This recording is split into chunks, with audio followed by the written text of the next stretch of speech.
this social neuroscience sounds very interesting, but I also cannot imagine how do you do the measurements, because for me neuroscience seems like, okay, there are hormones, there are like brain waves, so you measure them, you put them stuff in the people, and sensors, and you measure. Well, that's one way. So you can look at that one like neurobiology, you know. So, but this is on a very basic level. So when you're using EEG to measure electrical activity just under the skull, it's just, you know what's happening because you see the signal, and you know what's happening when people see it, some stimuli, you know. But it's very hard to go to a level further.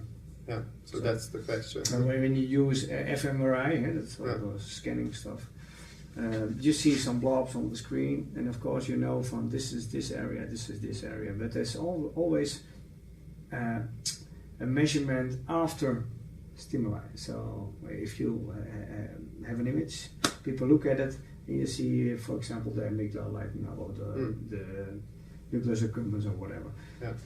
Then it's okay, people like this image, or they hate it, or they fear it. Yeah, so this kind of thing. But it's very on a basic level. It's very hard. And what I do is I let people make decisions as quickly as possible. So so your brain is not your brain. Your brain is part of your body, right? So your hormones, neurotransmitters are only in the brain. Hormones are the messengers through all the body. So actually, you can do very good measurements by using your hands. It's still neuroscience. So that's what I do. I made devices. It's called World Brainwave. It's a platform, and what I do is I try to map the neural pathways that people have on specific topics. Yeah, based on their reaction. Yeah. The faster the reaction, the stronger the neural connections. So for fear, people are very primed very fastly on fear.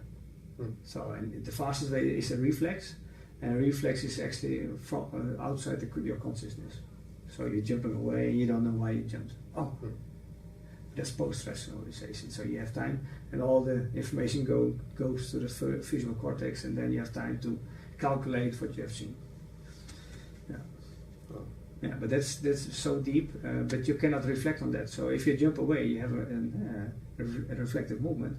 It's very hard to say in that moment what did you experience. Actually, you did experience nothing because it went too fast. Yeah, because they also say that there is also muscle memory, so maybe you just reacted without any... And actually at that moment you don't have an emotional response. People think that emotions are the trigger to that kind of behavior, but at the reflex speed, it's just the other way around. It's more instinctual. And you jump away, and then your brain signals you as a warning that you jumped away. It's the other way around. Wow. Yeah. So, Cool, fascinating topic. And now you are conducting this research, or your main research topic is trust in sustainability. Well, I'm researching. Yeah, that's what I'm researching. But I'm researching how trust works in the brain.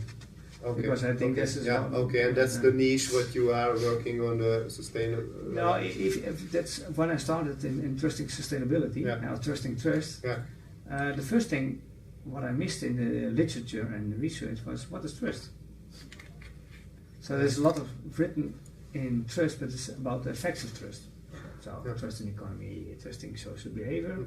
And when you have a psychology book, about 300 pages, you will find 2 alineas about trust, and then it stops. And it's mostly about face recognition. You know, you have a very angry person and you have a smiling person. And that's the only research they did, and that's what you all find in the psychology book. So I had to start all over again. So if I want to researching trust and trusting sustainability, first I have to research trust.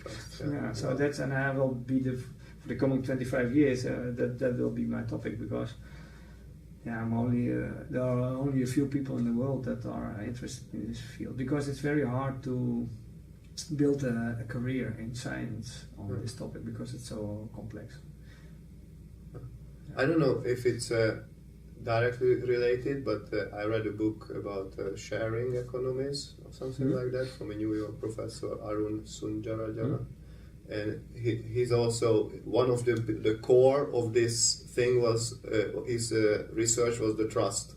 For example, Airbnb or all of these companies, what they represent with their brand is the trust. Yeah, but that's also an effect of trust. Yeah. So it's very easy to describe an effect of trust. So let's say you trust me at the moment, I presume, because I don't give you cue signals that I'm dangerous. So that's an effect of trust, right? But for me it's interesting what's happening on a deeper level, on a neurochemical level in the brain. So, and the neural pathways. So, the reaction times.